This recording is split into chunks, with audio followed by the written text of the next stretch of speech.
On 8th August 2024, the second class of TCI MGU3A in Happy Village, Nedupuzha Kurkancheri started.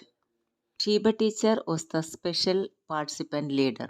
There are 3 axioms in TCI. First one, the individual is a psychobiological unity. He is also part of the universe. Second one, reverence is due to everything living and to its growth. Number 3, free will occurs within conditional internal and outer boundaries. Expansion of these boundaries is possible. There are 2 principles or postulates. Number 1, chairpersonship. Number 2, disturbances should be solved first. Then we have studied the 4-factor model of TCI. The 4 factors are I, we, it, and globe.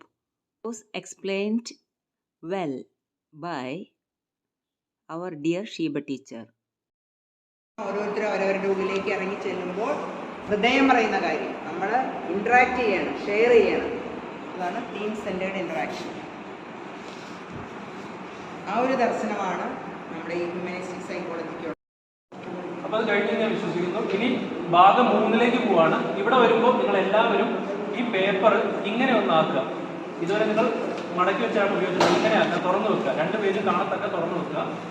ഇതുപോലെ തുറന്നു വെച്ചതിന് ശേഷം മൂന്നാമത്തെ ഭാഗം 3-ന് ചോദ്യം എങ്ങനെയാണ്, തൊട്ടപ്പുറത്തെ 5ാമത്തെ പേജിൽ നൽകിയിരിക്കുന്ന വിനോദങ്ങളുടെ ലിസ്റ്റിൽ നിന്നും നിങ്ങൾക്ക് ഏറ്റവും പ്രിയപ്പെട്ട 5 എണ്ണം എടുത്ത് നിങ്ങൾക്ക് 4ാമത്തെ പേജിൽ കോളത്തിൽ 1, 2, 3, 4, 5 എന്ന് അക്കം വെച്ച് എഴുതാവുന്നതാണ്. അതായത് ഞാൻ മുമ്പ് പറയാം, ഈ കാണുന്ന 5ാമത്തെ പേജിൽ കുറെ വിനോദങ്ങൾ പറഞ്ഞിട്ടുണ്ട്. നിങ്ങൾക്ക് ഇതിൽ എത്ര വേണം ടിക്ക് ചെയ്യാം. കാരണം നിങ്ങളിത് ഒരു ദിവസം ഇല്ല, വർഷത്തിൽ ഒരിക്കലും ചെയ്യുന്ന എന്താണ് എൻഗേജ് ചെയ്യുന്ന വിനോദങ്ങളായിരിക്കാം. അതിൽ നിന്ന് ഏറ്റവും പ്രിയപ്പെട്ട ഇല്ലെങ്കിൽ നിങ്ങൾക്ക് ഏറ്റവും എന്താണ് ആത്മാർത്ഥമുള്ള 5 വിനോദങ്ങൾ എടുത്തിട്ട് നിങ്ങൾക്ക് ഇതാ 4ാമത്തെ പേജിൽ ഈ ബോക്സിൽ 1, 2, 3, 4 എന്ന് എഴുതിയിട്ട് അവിടെ എഴുതാവുന്നതാണ്. ഇനി ഒരെണ്ണം ഉള്ളെങ്കിൽ ഒരെണ്ണം എഴുതാം, 5 എണ്ണം വരെ ഉള്ളവർക്ക് 5 എണ്ണം എഴുതാം, 5 കൂടുതലുണ്ടെങ്കിൽ ആ ബോക്സ് കഴിഞ്ഞ് താഴത്തേക്ക് എഴുതാം. എന്നിട്ട് അതിനൊരു സ്കെയിൽ കൊടുത്തിട്ടുണ്ട്, 1, 2, 3, 4, 5. അത് എന്താണെന്ന് ചോദിച്ചാൽ 1 എന്ന് പറഞ്ഞാൽ ഞാൻ എൻ്റെ താഴെ പറയുന്ന വിനോദത്തിൽ ഒരിക്കലും പങ്കെടുക്കാറില്ല. 1 നെഗറ്റീവാണ്. 2 അപൂർവമായി. 3 ചിലപ്പോൾ. അപ്പോൾ ഒറ്റ കാര്യം, ഞാൻ ഇത്രയും സങ്കീർണമായൊരു ചോദ്യമില്ല ക്വസ്റ്റ്യൻ തന്നത് എന്ത് ചെയ്യുന്നത് നമ്മൾ സത്യസന്ധമായിട്ട് പുറത്ത് കാണിക്കണം. അപ്പോൾ എനിക്കറിയാം പലർക്കും അത് ഭയങ്കര ചോദ്യങ്ങൾ അസ്വാരസ്യമായിട്ട് തോന്നിയിട്ടുണ്ടാവും. അപ്പോൾ എന്താ ചെയ്യുന്നത്, നന്നായി ചെയ്യുന്ന കാര്യങ്ങൾ എപ്പോഴും വിഷുപ്പുളവാക്കുന്ന കാര്യങ്ങളായിരിക്കും. നമുക്കത് സത്യസന്ധമായ ഒരു കാര്യം ചെയ്യും. ഇത് കൃത്യമായിട്ട് റിപ്പോർട്ട് ചെയ്യപ്പെടും. ഉത്തരവുള്ള 8 രാജ്യങ്ങളിൽ ഇതേപോലെ തന്നെ സ്റ്റഡി നടക്കും. ഞങ്ങൾ തന്നെ പോയാണ് ചെയ്യുന്നത്. അതെല്ലാം കമ്പയർ ചെയ്തിട്ട് ഇതൊരു നല്ലൊരു പേപ്പറോ ഒരു ബുക്കായിട്ട് വരും. ആ സമയം ഓരോ യൂട്യൂബിലും നമ്മൾ തരുകയും ചെയ്യും. വന്ന് നിങ്ങൾ ഈ ചെയ്ത ഉത്തരത്തിൻ്റെ എന്താണ് അതിൻ്റെ റിസൾട്ട് എന്നുള്ളത് നിങ്ങൾക്ക് മനസ്സിലാക്കാൻ സാധിക്കും. അപ്പം താങ്ക് യു സോ മച്ച്. ഇനി കാണാം. നമ്മളിപ്പോൾ കുറേ തവണയായിട്ട് നമ്മൾ കേരളത്തിലെ എല്ലാ യൂണിറ്റിലും ഇപ്പോൾ യാത്ര ചെയ്യുന്നുണ്ട്. നമ്മൾ കഴിഞ്ഞ ദിവസം കോട്ടയത്ത് കുറേ യൂണിറ്റിൽ പോയി തിരുവനന്തപുരത്തും പോയതാണ്. നമുക്ക് മനസ്സിലാക്കാൻ എന്താണെന്ന് വെച്ച് കഴിഞ്ഞാൽ നമ്മൾ ചെറിയ ഗ്രൂപ്പിനെ എടുത്ത് കൃത്യമായ കാര്യങ്ങൾ ചോദിച്ച് മനസ്സിലാക്കിയാൽ മാത്രമേ നമുക്ക് റിസൾട്ട് കിട്ടത്തുള്ളൂ. അപ്പോൾ അത് വ്യത്യാസം. പിന്നെ ഈ ഹാപ്പി വില്ലേജ് എന്ന് പറയുന്ന ഒരു കോൺസെപ്റ്റ് ഇത് ലോകത്തിൽ പലയിടത്തും കമ്മ്യൂണിറ്റി ലിവിങ്, ഒരു എൽഡർലി തേർഡ് ഏജ് കമ്മ്യൂണിറ്റി എന്നുള്ളൊരു ഇത് വന്നിട്ടുണ്ട്. അപ്പം ഈ ഏജിങ് ഹാപ്പിലി, ഏജിങ് ആക്റ്റീവ്ലി, ആ ഒരു കാര്യത്തിലേക്കാണ് ഇത് പോകുന്നത്. അപ്പോൾ ഈ കോൺസെപ്റ്റ് തൽക്കാലം ഇന്ത്യയിൽ വേറെ എവിടെയില്ല. അത് വളരെ ഒരു പ്ലസ് പോയിന്റ് ആണ്. ഞാനതിൽ എല്ലാവരും ഈ പറയുന്ന എല്ലാവരും എന്താ പറയുക അഭിനന്ദിക്കുന്നത്. ആ ബോർഡ് അത് വളരെ നല്ലതാണ്. കാരണം ഞങ്ങളിവിടെ കല്യാണ മണ്ഡപം, സരസ്വതി കല്യാണ മണ്ഡപത്തിൻ്റെ പേര് നോക്കുമ്പോൾ അതിൻ്റെ താഴെ മഞ്ഞ ബോർഡ് കാണാം. അത് റിഫ്ലക്ട് ചെയ്യുക. അത് കേരളത്തിൽ തൽക്കാലം എവിടെയും ആരും ബോർഡ് വെച്ചിട്ടില്ല. അപ്പോൾ ഹാപ്പി വില്ലേജ് എന്നുള്ള കോൺസെപ്റ്റ് എന്ന് വെച്ചിട്ടുണ്ടെങ്കിൽ ഇതും കഴിഞ്ഞ് എല്ലാവരും നല്ല ഹാപ്പി ഹാർമോണിയസിൽ നിൽക്കുക എന്നുള്ളതാണ്. അത് വലിയൊരു കോൺസെപ്റ്റാണ്.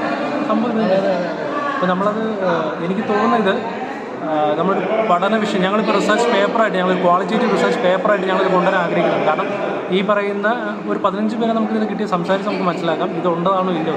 ഇത് അളക്കപ്പെടേണ്ട കാര്യങ്ങളാണ്. പക്ഷേ ആദ്യം നമ്മൾ ഇതുണ്ടോ ഇല്ലയോ എന്ന് അറിഞ്ഞാൽ നമുക്ക് പിന്നീട് അളക്കപ്പെടാൻ പറ്റുന്ന കാര്യമാണ്. അടുത്ത സ്റ്റേജിലാണ്. അപ്പോൾ ഈ ഒരു കോൺസെപ്റ്റ് വളരെ യൂണീക്കാണ്. നമുക്കത് ചെയ്യാവുന്നതാണ്. തീർച്ചയായിട്ടും നമ്മൾ വരും മാഷിനെ വിളിച്ചിട്ട് ഇത് നമ്മൾ ചെയ്യാവുന്നതാണ്.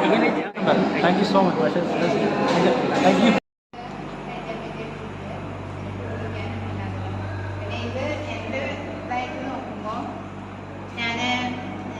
ഒരു 76 വയസ്സുള്ള ഒരു അമ്മ എൻ്റെ വീടിൻ്റെ അടുത്ത്. അപ്പം അവർക്ക് എന്നും 1 മണിക്കൂർ അവരുടെ കാര്യങ്ങൾ സംസാരിക്കാനായിട്ട് പോകണം വൈകിട്ട്. പിന്നെ എൻ്റെ തണലിൽ കുറച്ച് പേര് ജീവിക്കുന്നത്.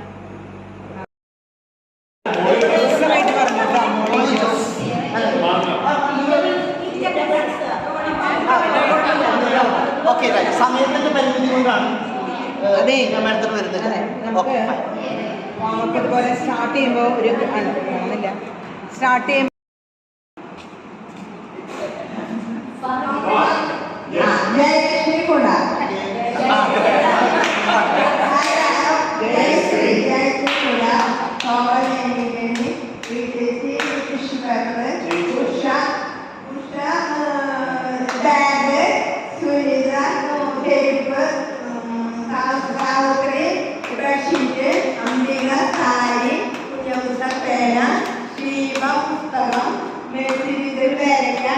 ലക്ഷ്മി വെള്ളം ഒഴിച്ച് ഇനി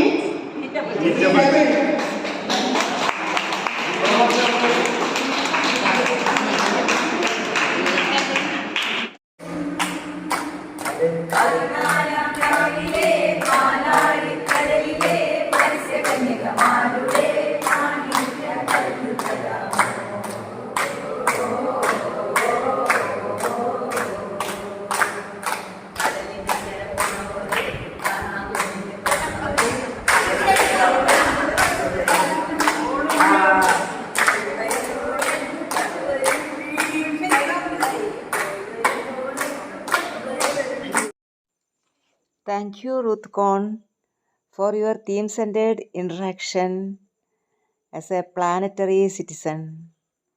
Thank you, Dr. C. Thomas Abraham, sir.